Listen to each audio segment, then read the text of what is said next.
तो मैं कोशिश करता हूँ कि मैं लड़कियों के आसपास रहूं, क्योंकि लड़कियां बहुत तमीज से चीखती हैं। हाँ?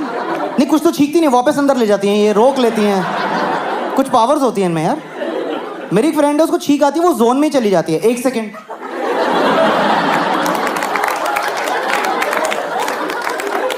गई। मैं क्या आत्मा बुलाई थी क्या? मैं तेरे सामने बैठा, मेरी फट गई यार, क्या हो गया तुझे? वो बहुत ही कॉन्शियस रहती कि ना पब्लिकली छींक ना निकल जाए मेरी, लेकिन कई बार आप नहीं रोक पाते। तो एक बार हम एक रेस्टोरेंट में बैठे थे, करती,